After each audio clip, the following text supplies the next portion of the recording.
ربنا تقبل منا انك انت السميع العليم. صلوات پڑھیں محمد وآل محمد.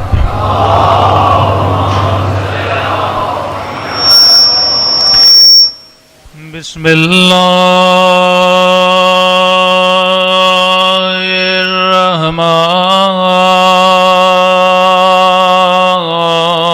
الرحمن الرحیم.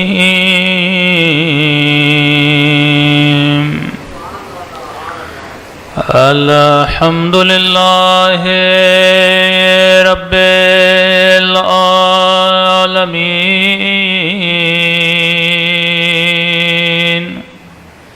الحمد للہ کما هو اہلہ.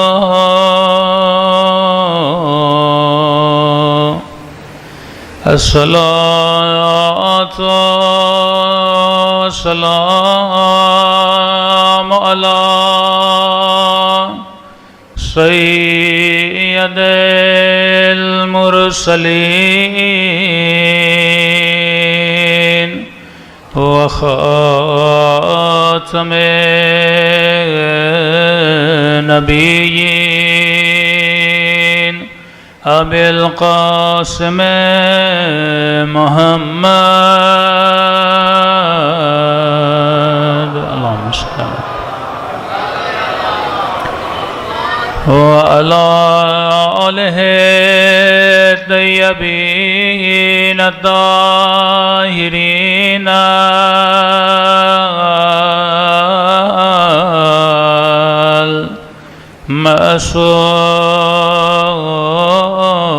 المعصومین. سب مل کے اپنے مولا کے ظہور کی دعا.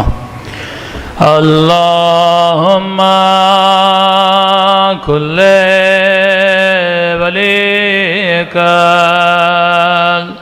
حجت بن الحسن صلواتک علیہ وعلی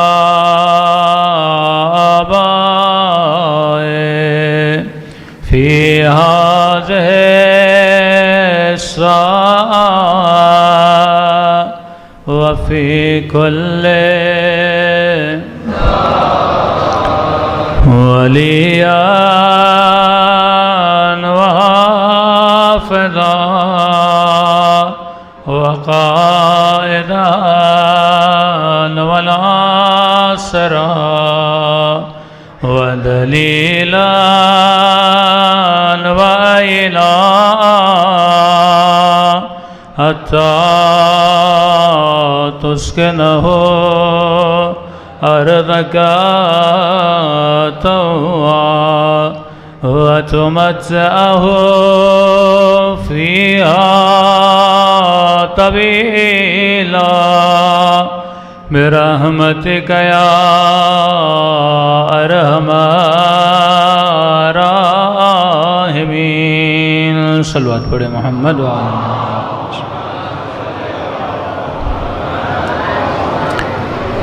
بسم اللہ الرحمن الرحیم. رب اشرح لی صدری ویسر لی امری واحلل عقدۃ من لسانی یفقهوا قولی. اما بعد فقد قال سبحانہ وتعالی بقیۃ اللہ خیر لکم ان کنتم مؤمنین. صلوات پڑھیں محمد وآل محمد.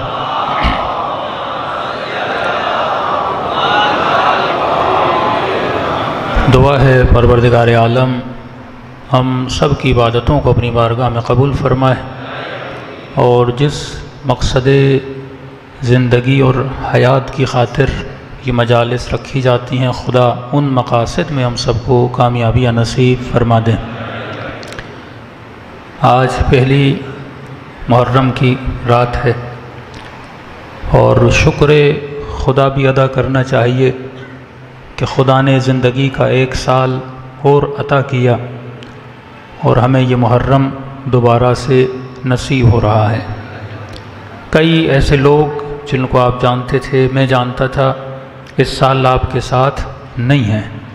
اس کا مطلب یہ آپ کا نصیب تھا، یہ آپ کی تقدیر تھی کہ خدا نے زندگی میں 1 سال اور دیا، سمجھیں یہ مہلت بھی ہے، نعمت بھی ہے کہ تم اس سال کو کس طرح مناتے ہو۔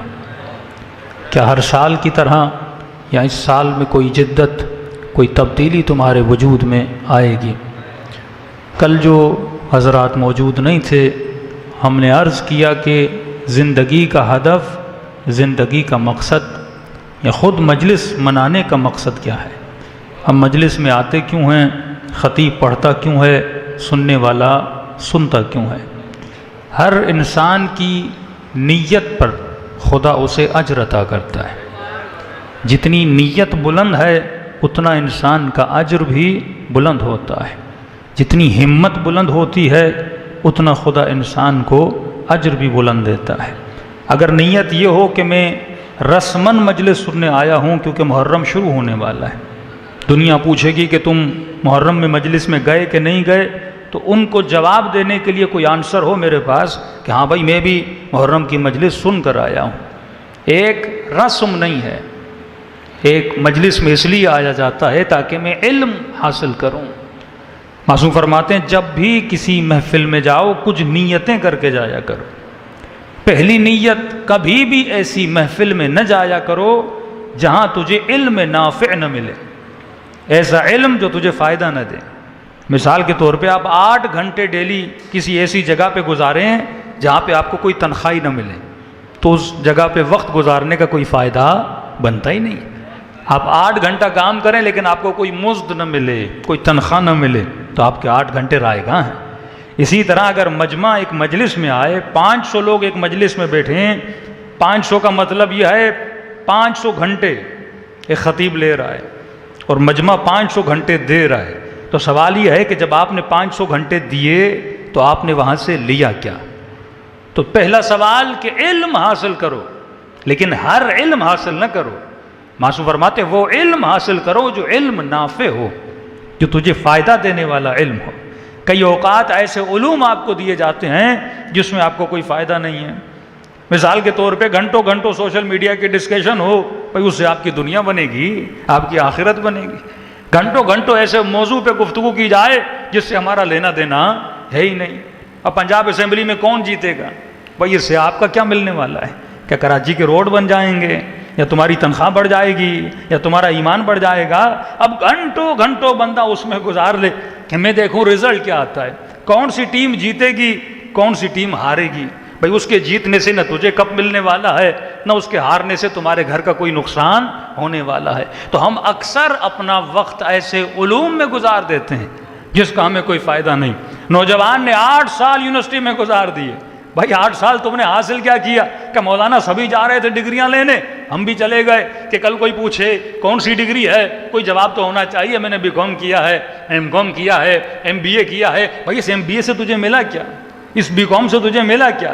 ایک مرتبہ ہدف رکھ کے جاتے ہو، ویژن رکھ کے جاتے ہو کہ یہ ڈگری ملے گی، فلاں جاب کروں گا، اتنی تنخواہ آئے گی، اپنا گھر بناؤں گا۔ لیکن اکثر اس لیے جاتے ہیں تاکہ یونیورسٹی کے ماحول میں رہیں، دوست اس کو لے کر چلا گیا۔ وداؤٹ ویژن اگر تعلیم بھی انسان حاصل کرتا ہے اسے کوئی فائدہ نہیں ملتا۔ میں کئی ایسے طالب علموں کو جانتا ہوں جو صرف 4 لوگ ایران جا رہے تھے کہ ہم بھی آپ کے ساتھ چلتے ہیں، یا ویلے بیٹھے ہوئے ہیں کوئی کام نہیں ہے تو وہاں چلو، اچھا وقت گزر جائے گا، مشہد میں، قم میں گزر جائے گا۔ آج 20 سال گزرنے کے بعد بھی انہیں کچھ ملا نہیں ہے، کیونکہ ان کا کوئی ویژن نہیں تھا۔ جب تک آپ کا ہدف نہ ہو، جب تک آپ کا ویژن نہ ہو، بھائی کیسے ممکن ہے کائنات کی سب سے بڑی مشین جس کا نام انسان ہے، ہاتھی قد میں بڑا ہے، حجم میں بڑا ہے، لیکن ذرا سوچو تو صحیح، اتنے بڑے ہاتھی کو کنٹرول کون کرتا ہے؟ انسان کرتا ہے۔ شیر درندگی میں جنگل کا بادشاہ مانا جاتا ہے، لیکن اس شیر کو سرکس میں لا کے کون کنٹرول کرتا ہے؟ انسان کنٹرول کرتا ہے۔ یہ ہوائیں کتنی پاورفل اور کتنی طاقتور ہیں، تم کتنے بڑے بڑے جہاز، اسے جہاز کو کون چلاتا ہے؟ ایک پائلٹ چلاتا ہے نا۔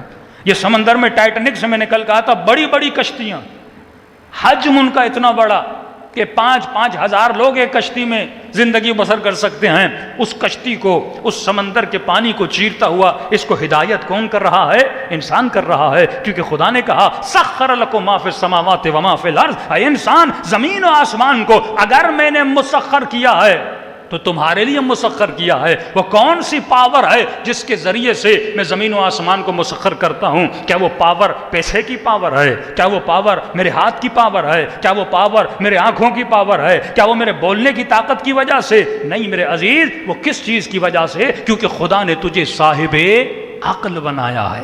وہ کائنات میں ہر چیز کو بنانے کے بعد فخر نہیں کرتا، لیکن جب تجھے بناتا ہے تو کہتا ہے احسن الخالقین، میں بہترین بنانے والا ہوں۔ اور اتنی بہترین مشین کو اگر انسان استعمال کرے حیوانیت کے لیے، اگر انسان استعمال کرے دنیا کے صرف چند منٹ کی لذت کے لیے استعمال کرے، اور جس مشین سے لیے اعلیٰ ترین فائدہ لینا تھا وہ انسان نہ لے، تو کربلا اسی فلسفے کا نام ہے کہ دیکھو حسین اس مشین کو کس راہ میں استعمال کر رہے ہیں، اور ابن سعد اس مشین کو کس راستے میں استعمال کر رہا ہے۔ تو ایک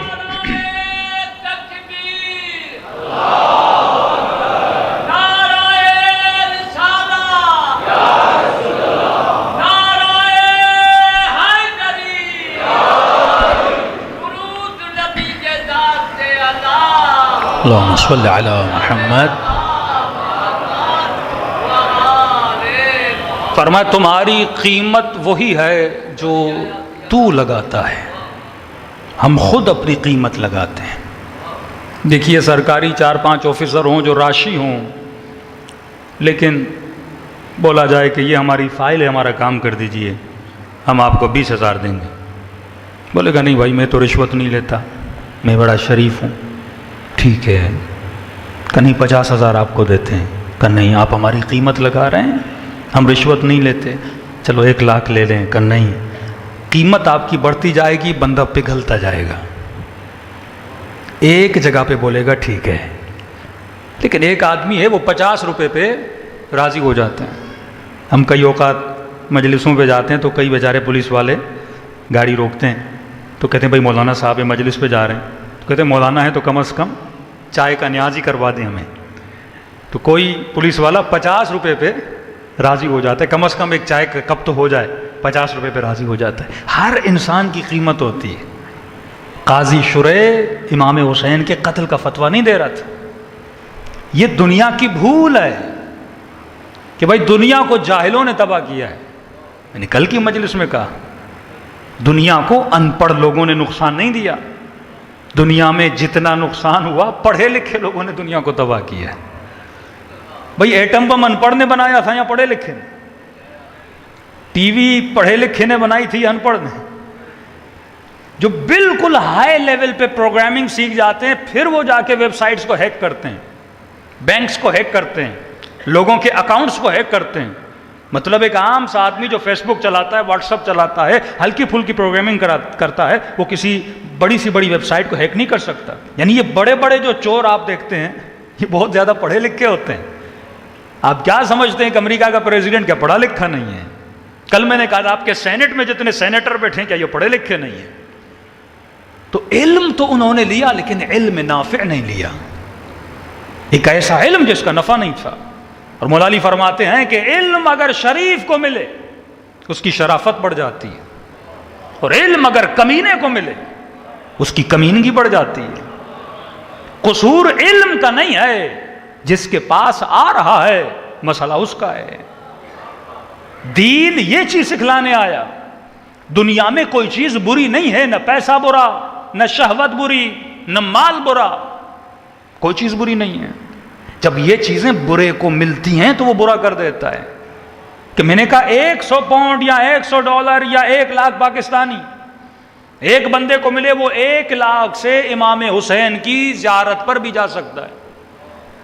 وہ اسی 1 لاکھ سے ایک رات میں عیاشی کی محفل سجا کے پیسوں کو اڑا سکتا ہے۔ تو 1 لاکھ کا تو قصور نہیں ہے نا، استعمال کرنے والے کا قصور ہے۔ تو دین کا کام یہ تھا، آپ جب گلاس میں بھی پانی ڈالتے ہو تو پہلے گلاس کو دھوتے ہو، پاک پانی پاک گلاس میں جانا چاہیے۔ بالکل اسی طرح 1000 مجلسیں سنو، محفل حسین ابن علی میں بیٹھو، کوفے میں جا کے منبر پر مولا علی خطبے دے رہے ہوں اور مجمع علی ابن ابی طالب کو سن رہا ہو، لیکن سوال یہ ہے اس مجمع پہ اثر کیوں نہیں ہو رہا؟ کیونکہ ظرف پاک نہیں تھے. لیکن اگر علی کو سلمان جیسا ظرف مل جاتا ہے تو منا اہل البیت بن جاتا ہے.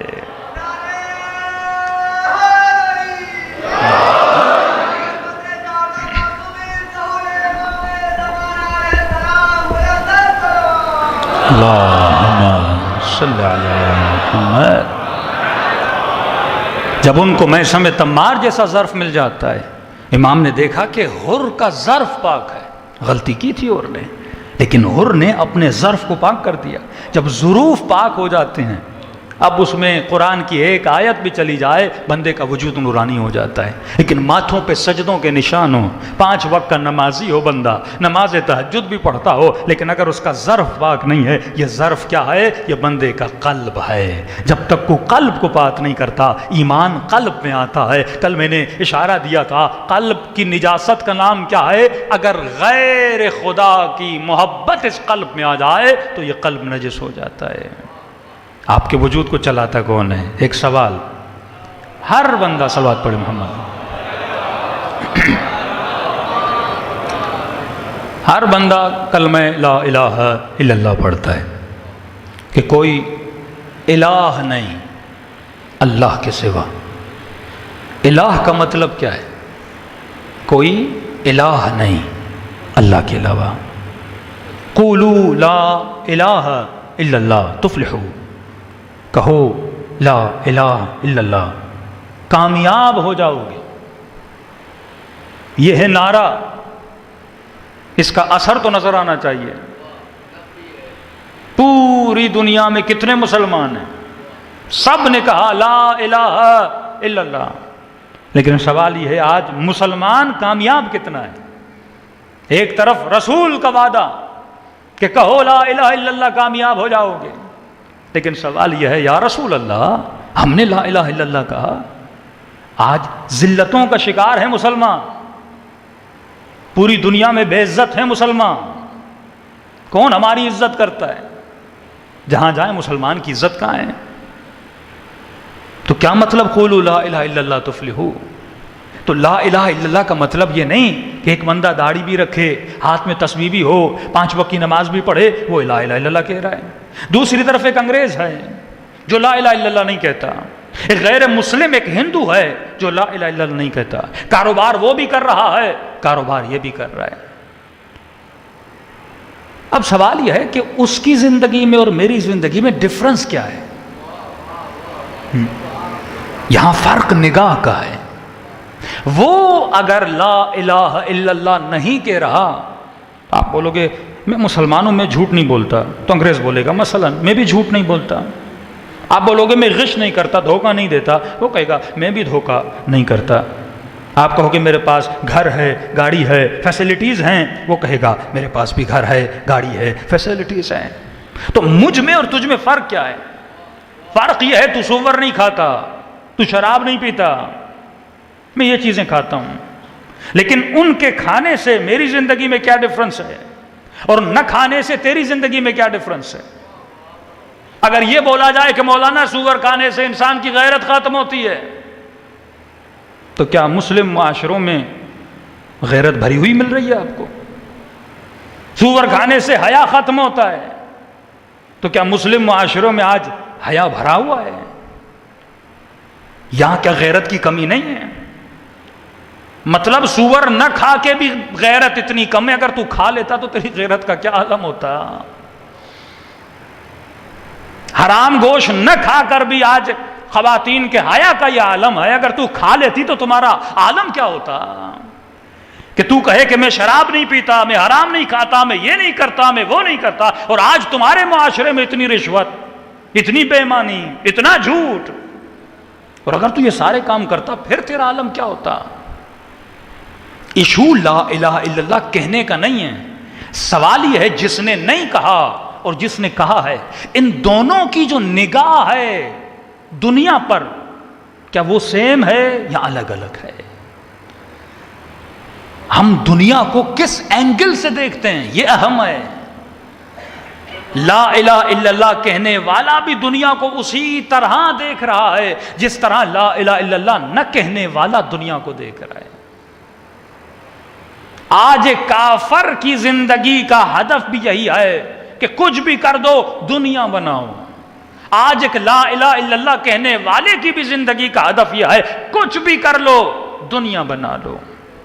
کربلا میں تجھے دو نگاہیں نظر آتی ہیں، ایک لا الہ الا اللہ پڑھنے والے میرے آقا حسین ہیں، دوسرے لا الہ الا اللہ پڑھنے والا ملعون ابن سعد اور یزید ہے۔ وہ بھی لا الہ الا اللہ کہہ رہا ہے، مولا حسین بھی لا الہ الا اللہ کہہ رہے ہیں، لیکن فرق یہ ہے حسین جس نگاہ سے کائنات کو دیکھ رہے تھے اس نگاہ سے ابن سعد نہیں دیکھ رہا تھا۔ فرق نگاہوں کا ہے۔ ایک ہی ٹیشو پیپر ہے، آپ اس کو کس نگاہ سے دیکھتے ہو؟ ایک بندہ کہتا ہے اس کا فائدہ یہ ہے کہ پسینہ صاف کیا جائے، انگریز کی نگاہ اور ٹیشو غلاظت صاف کی جائے۔ ایک ہی چیز ہے لیکن اس کے یوز الگ الگ ہیں۔ جب آپ کی نگاہ بدل جائے، وہ دنیا برائے دنیا چاہتا ہے، حسین دنیا برائے آخرت چاہتے ہیں۔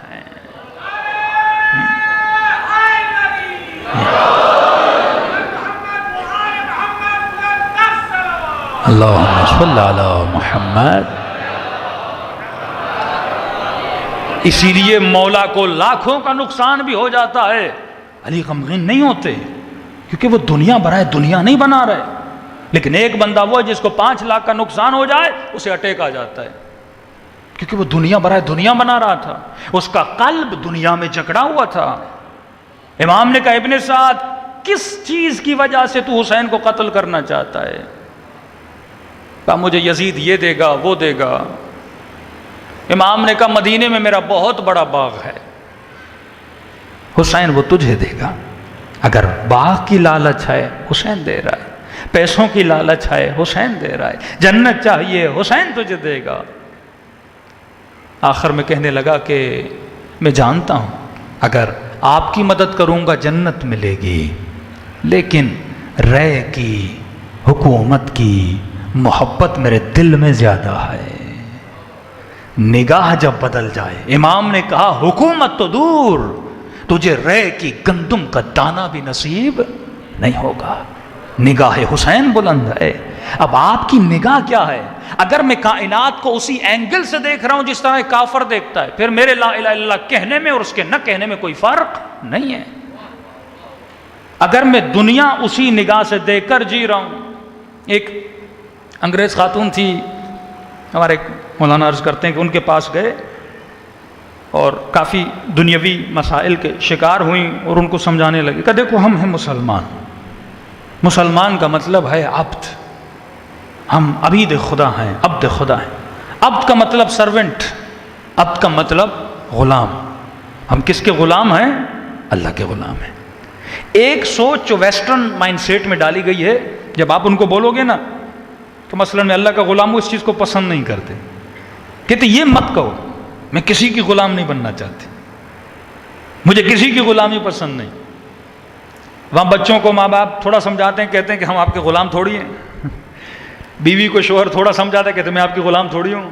یہ مینٹلٹی ہے اس معاشرے میں کہ دین تجھے غلام بناتا ہے۔ دیندار نہ بننا، کیونکہ دین تجھے غلام بنا دے گا، تمہارا فریڈم ختم ہو جائے گا، تمہاری سوچ ختم ہو جائے گی۔ تو اسے کہا دیکھو ہم تو ہیں عبد خدا، کیونکہ وہ ہمارا کریٹر ہے، اس نے ہمیں بنایا ہے، وہ ہمارا خالق بھی ہے، ہمارا مالک بھی ہے۔ کہا نہیں میں کسی کی غلام نہیں ہوں۔ تو اس نے کہا اچھا یہ بتاؤ آپ کیا کرتی ہو، کس کے کہنے پہ چلتی ہو؟ اس نے کہا جو مجھے صحیح لگتا ہے، جو مجھے اچھا لگتا ہے نہیں وہ کرتی ہوں۔ کہ اس کا مطلب پھر آپ اپنے آپ کی غلام ہو؟ کہ غلامی سے تو انسان نکل نہیں سکتا نا، یا خدا کے غلام بنو گے یا اپنے آپ کے غلام بنو گے، یا رسول خدا کی مانو گے یا مولا علی کی مانو گے۔ دوسرا یہ ہے کہ اگر رسول خدا کو نہیں مان رہے تو خود کو رسول مانو گے، خود کو امام مانو گے، یا کسی کو امام ماننا پڑے گا یا خود کو امام بنانا پڑے گا۔ کسی نے تو سننی ہے نا، یہ ہو ہی نہیں سکتا انسان کسی کے نہ سنے۔ آج جس نے مولا علی کو امام نہیں مانا، کسی نے یوٹیوب کو امام مانا، کسی نے نیٹ فلکس کو امام مان لیا، کسی نے فیس بک کو امام مان لیا۔ تم کسی نہ کسی کو تو فالو کر رہے ہو نا، یہ ممکن ہی نہیں کہ انسان کسی کو فالو نہ کرے۔ کہ بس فرق یہ ہے کہ تم جہالت کو فالو کر رہی ہو، ہم علم کو فالو کر رہے ہیں۔ انسان اپنی عقل سے سوچے میں کسے فالو کر رہا ہوں۔ اسی لیے رسول خدا جب میدان جہاد سے آ رہے تھے، ایک ایسی سخت جنگ جس میں لاشیں گری ہوئیں، لوگ زخمی، بدن سے خون بہ رہا ہے، اور رسول خدا کے پاس تھکے ہوئے ٹوٹے ہوئے لاشوں کو اٹھانے اور دفن کرنے کے بعد آئے تو رسول خدا نے فرمایا کہ اے میرے پیارے صحابیوں، ابھی تم جہاد اصغر کر کے آئے ہو۔ اب تصور کریں جس بندے کے بدن سے خون بہ رہا ہو، جس نے جواں بیٹے کی لاش اٹھائی ہو، عزیز ترین دوستوں کو دفن کر کے آیا ہو، اس سے یہ بولا جائے تم چھوٹا سا جہاد کر کے آ رہے ہو۔ کہنے لگا یا رسول اللہ، اس سے بھی کوئی بڑا جہاد ہوتا ہے؟ فرمایا یہ جو تم جہاد کر کے آئے ہو یہ لمیٹڈ جہاد ہے، تم نے ابھی کیا، جنگ جیت گئے، اب تم فارغ ہو گئے، سکون سے جاتے گھروں میں سو جاؤ۔ یہ جہاد کتنے دن چلے گا؟ 10 دن چلے گا۔ ایک جنگ بہت لمبی ہو جائے کتنے سال؟ 8 سال 10 سال۔ ایران و عراق کی جنگ 8 سال ہوئی، بہت زیادہ جنگیں چلیں 10 سال 12 سال جنگ چلتی ہے، لیکن ان دی اینڈ کوئی وقت تو آتا ہے کہ تم اس جنگ سے فارغ ہو جاتے ہو، پھر خوشی خوشی گھروں میں چلے جاتے ہو۔ اگر وہ جنگ چلتی ہے تو 24 گھنٹہ نہیں چلتی، 8 گھنٹے لڑو گے، 9 گھنٹے لڑو گے، 10 گھنٹے لڑو گے، اس کے بعد تم ریسٹ کرو گے، زخم آتے ہیں پھر گھاؤ بھر جاتے ہیں۔ فرمایا ایک ایسا جہاد ہے جو اس سے بھی بڑا جہاد ہے۔ کہ یا رسول اللہ بتائیے تو صحیح ہے کیسا جہاد ہے؟ فرمایا یہ جہاد تیر و تلوار کا جہاد نہیں ہے، نیزوں کا جہاد نہیں ہے۔ یا رسول اللہ یہ کون سا جہاد ہے؟ فرمایا یہ ایسا جہاد ہے جو 24 گھنٹہ چلتا رہتا ہے، جاگو یا سو یہ جہاد چلتا رہتا ہے۔ اور امام خمینی اس کی تشریح کرتے ہیں، فرماتے ہیں 2 فوجیں ہیں، ایک فوج رحمان کی فوج ہے جس میں اللہ کے فرشتے ہیں، جس میں انبیاء ہیں، جس میں اولیاء ہیں، جس میں کربلا والے ہیں، جس میں ولی خدا ہیں۔ ایک فوج شیطان کی فوج ہے جس میں اجنہ ہیں، جس میں شیاطین ہیں۔ اب یہ 24 گھنٹہ اس کے سینٹر میں کون ہے؟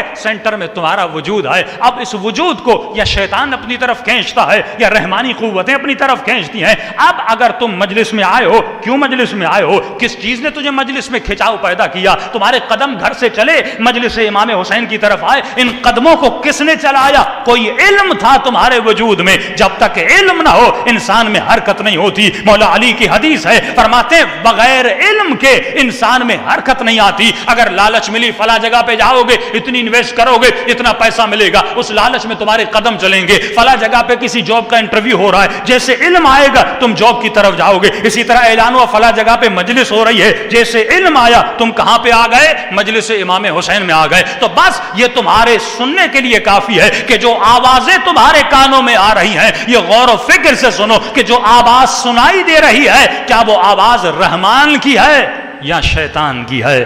اگر یہ سمجھ تمہارے وجود میں آ گئی کہ مجھے بلانے والا یزید ہے یا بلانے والا حسین ہے، اگر ان آواز کی شناسائی تمہارے وجود میں آ گئی کہ اس آواز کے جانے پہ میرے وقت کا امام خوش ہوگا یا شیطان خوش ہوگا، تو انسان یہ قلب بڑا اہمیت کا حامل ہے۔ اس میں مختلف محبتیں آ جاتی ہیں۔ اگر محبت شیطانی ہو جائے تو انسان کے اعمال شیطانی ہو جاتے ہیں، اگر محبت الہی ہو جائے تو انسان کے اعمال بھی الہی ہو جاتے ہیں۔ صلوات پڑھے محمد والے محمد۔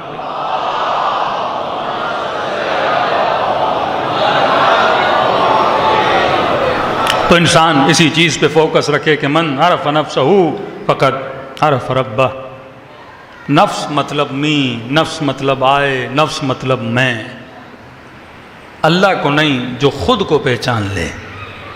اب اس پروردگار عالم کی محبت میں ہم لوگوں کو گرفتار ہونا ہے، ایسی عالی شان محبت کہ جس کی محبت میں حسین اصغر جیسا بچہ قربان کر دے، ایسی عروج والی محبت جس محبت میں سیدہ زینب اپنی چادر قربان کر دے، محبت ہے۔ کئی لوگ مجازی عشق میں اپنا سب کچھ قربان کرتے ہیں نا، وہ بھی محبت ہے۔ محبت بری نہیں ہوتی، کمال بشر ہے محبت،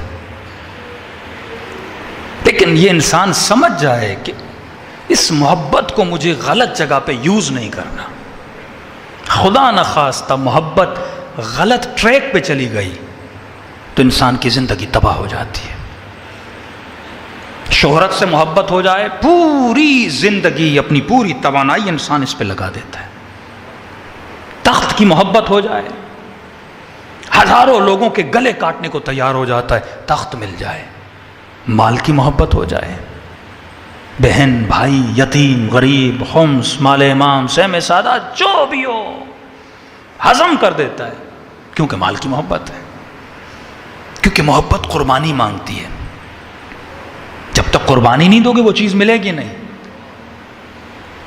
تو احساسات کو صحیح ٹریک پہ لانا یہ امام کا کام ہے، یہ ولی کا کام ہے۔ سیم ہم سب کے جذبات ہیں، کافر مومن مشرک منافق سب کے جذبات سیم ہیں۔ آپ کو بھی کھانا چاہیے، کافر کو بھی کھانا چاہیے۔ انسان جوان ہوا اسے بیوی کی ضرورت ہے، کافر کو بیوی کی ضرورت ہے۔ تجھے رہنے کے لیے گاڑی گھر اس کی ضرورت ہے، اسے بھی ان چیزوں کی ضرورت ہے۔ نگاہ میں فرق ہوتا ہے، وہ دنیا کی محبت کے لیے سب کچھ قربان کرتا ہے، اور حسین اللہ کی محبت میں دنیا قربان کر رہے ہیں، کیونکہ یہ عالم عالم بقا نہیں ہے۔ مولا کو پتہ یہ عالم فنا ہے، امیر سے امیر ترین بندہ ہو، آخر کہاں جانا ہے؟ مٹی کے منوں کے نیچے۔ حسین سے حسین خاتون ہو، حسن کو فنا ملنی ہے۔ ہاں کہتے ہیں حضرت یوسف نے جب خود کو آئینے میں دیکھا نا بڑا ناز کیا کہ یوسف تو بڑا حسین ہے، اگر تو غلام ہوتا کتنے میں بکتا، کیا قیمت لگتی، کیا تیرا ریٹ لگتا؟ تو کہتے ہیں اللہ کو یوسف کا یہ کہنا اچھا نہیں لگا، کیونکہ اس وقت یوسف نے اپنی نہیں اللہ کی تعریف کرنی تھی، کیونکہ یوسف اگر حسین ہے تو یوسف کا کمال تو نہیں ہے جس نے حسن دیا ہے، اس کا کمال ہے نا۔ تیرے پاس تیرا ہے کیا جس پہ تو ناز کر رہا ہے؟ کچھ بھی نہیں۔ نہیں میں نے اپنا دماغ لڑا کے دولت جمع کی، دماغ کس نے دیا تھا تجھے؟ مواقع کس نے دیے تھے تجھے؟ بولنے کی طاقت کس نے دی تھی؟ اللہ نے دی تھی نا۔ تو خالق حسن کی تعریف ہونی چاہیے۔ تو فرماتے ہیں کہ جب بھائی پھینک کے چلے گئے، اور جناب لمبا قصہ ہے، جناب یعقوب نے پوچھا کیا اور یقین نہیں آیا کہ بیٹا گیا ہے، تو وہ پھر دوبارہ واپس گئے کہ دیکھیں یوسف کو نکالیں، اور جب پہنچے تو قافلے والے آ چکے تھے، یوسف کو نکال چکے تھے۔ انہوں نے کہا بھائی ہمارا غلام ہے، ہم اسے چھوڑ کے گئے تھے، کنویں میں گر گیا تھا۔ تو انہوں نے کہا کتنے میں بیچو گے؟ کہتے ہیں یوسف کے بھائیوں نے، وہ یوسف جو اپنے حسن پہ ناز کر رہا تھا، میں کتنا حسین ہوں، اگر غلام ہوتا کتنے میں بکتا؟ تو کہتے ہیں اس کے بھائیوں نے اسے 5 درہم میں بیچا تھا۔ یہاں پہ یوسف کا دل ٹوٹا، پھر اللہ کو یہ اچھا نہیں لگا میرا نبی، میرے نبی کا دل ٹوٹے، پھر اس قیمت میں بکوایا جس قیمت میں یوسف بکنے کا لائق تھا۔ ہاں تو کبھی خود پہ ناز نہ کیا کرو، انسان عالم فنا۔ امام حسین یہی پیغام دینا ہے، حسین جیسا امام، معصوم امام، جس کی زندگی میں ڈھونڈنے کے باوجود بھی تجھے کوئی خطا نہیں ملے گی، نمازی، قاری، تہجد گزار، عبادت گزار، بلکہ عبادت گزاروں کی زینت۔ اس حسین کا گلا کربلا میں کاٹا گیا۔ عام سا مسلمان بھی ہو نا اسے کفن مل جاتا ہے، غریب سے غریب بھی ہو نا، کوئی ہمسایہ آئے گا اچھا کفن نہیں، یہ کفن لے لو، لیکن جنت کے جوانوں کا سردار جس کے صدقے میں فقیروں کو بھیک میں جنت ملے، بدن پہ کفن نہیں تھا،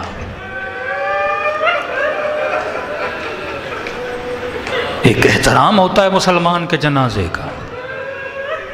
کہتے ہیں زیادہ دیر تک مرنے والے کو زمین پہ نہ رکھا کرو، اس کا احترام ہے، جتنا جلدی ہو اس کو امانت الہی ہے زمین کے سپرد کر دو۔ لیکن 3 دن تک حسین کا لاشا خاک کربلا پہ پڑا رہا، کیا بتانے کے لیے کہ میں امام ہوں، لیکن دیکھو یہ دنیا، یہ عالم عالم فنا ہے۔ حسین کو بھی ایک دن جانا تھا، لیکن جب حسین جا رہے ہیں تو خالی ہاتھ، کیونکہ دنیا کی کوئی چیز وہاں نہیں جاتی، یہ عالم قربانی کا عالم ہے۔ جو کچھ تھا حسین کے پاس وہ سب کچھ حسین نے راہ خدا میں دے دیا۔ کیا کچھ نہ دیا حسین نے؟ میں کہتا ہوں ایک باپ کو سب سے زیادہ اگر پیار ہوتا ہے اپنے جوان بیٹے سے پیار ہوتا ہے۔ اپنے ہاتھوں سے اکبر کے سینے سے برچھی نکالی۔ دوسرا، باپ کو سب سے زیادہ پیار ہوتا ہے نا اپنی چھوٹی سی چھوٹی بچی سے بڑا پیار کرتا ہے۔ بیٹیاں بھی بابا سے بڑا پیار کرتی ہیں۔ ایک مومن ہمیشہ مجلسوں میں کہتا ہوں، آتا تھا ہماری ہر مجلس میں، لیکن کچھ دنوں سے میں نے فیل کیا کہ بہت زیادہ رو رہا ہے۔ میں نے کہا اب کیا ہوا ہے، کچھ زیادہ آپ رونے لگے ہیں؟ کہا مولانا پہلے بھی آپ جناب سکینہ کے مصائب پڑھتے تھے، میں روتا تھا، اب زیادہ روتا ہوں۔ میں نے کہا کیوں؟ کہا پہلے اللہ نے بیٹی نہیں دی تھی، اب ظاہر جب ایک چیز نہیں ہے آپ کو احساس نہیں ہے محبت کیا ہوتی ہے، جذبہ کیا ہوتا ہے۔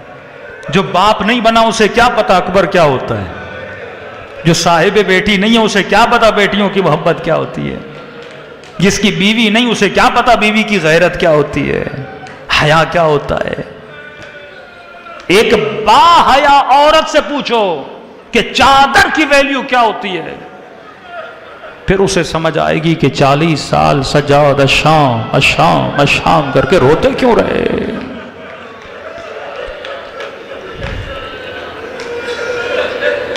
پورے پاکستان میں مجالس پڑھتا ہوں، لیکن خدا گواہ ہے پاکستان کے کچھ علاقے ایسے ہیں مسائب پڑھنا میرے لیے مشکل ہو جاتا ہے۔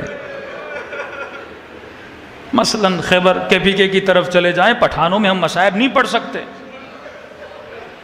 تاکید سے کہتے ہیں مولانا یہ مسائب نہیں پڑھیے گا کیونکہ لوگوں کے مرنے کا اندیشہ ہوتا ہے۔ میں نے کہا وہی مسائب ہم کراچی میں پڑھتے ہیں، دوسری جگہوں پہ پڑھتے ہیں، کسی کو وہ حالت نہیں ہوتی جو آپ لوگوں کی کیفیت ہوتی ہے، کیونکہ جس معاشروں میں غیرت عروج پہ ہوتی ہے۔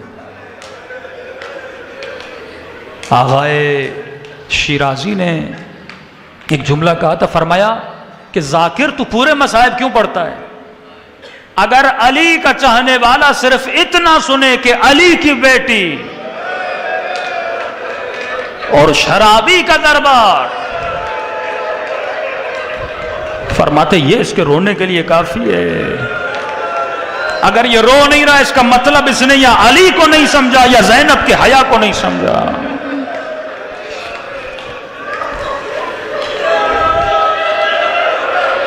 یہ کہنا سننا آسان ہے کہ امام زمانہ فرماتے ہیں میں ہر روز روتا ہوں۔ اگر ہم میں سے کسی کی بہن کی چادر لٹے نا، ہم میں سے کسی کی بہن کھلے بازار میں قیدی بنا کے لے جائی جائے نا، اور خدا گواہ ہے وہ بہن گزر بھی جائے لیکن بھائی زندہ ہو، پوری زندگی روتا رہے گا۔ فرماتے ہیں ہر روز نماز عصر کے بعد خدا مجھے میرے حسین کا خون بھرا کرتا دکھاتا ہے۔ وقت میں گنجائش نہیں، بس دلوں کو کربلا لے کر چلیں اور سلام کریں اپنے آقا حسین کو۔ جس بھی مجلس میں آئیں یہ تصور کر کے آئیں یہ زندگی کی آخری مجلس ہے۔ ہمیں نہیں پتا کتنے دن اس دنیا میں انسان رہے گا، لیکن کم از کم جب اس عالم میں جائے تو مولا کے سامنے سرخرو ہو کر جائے۔ خلوص سے جو بھی امام کو سلام کرتا ہے مولا فرماتے ہیں ہم اسے ثواب زیارت عطا کرتے ہیں۔ کہ مولا کب پتہ چلے مجھے ثواب زیارت ملا؟ کہ جب سلام کرو اور نہ چاہتے ہوئے تیری آنکھوں سے آنسو آ جائیں، تو یہ مت سمجھنا یہ تیرے آنسو ہیں، حسین نے تجھے تیرے سلام کا جواب دیا ہے۔ السلام علی الحسین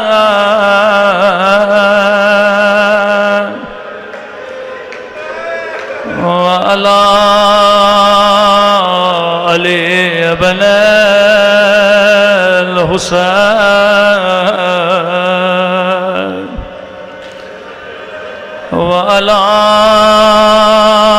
اولاد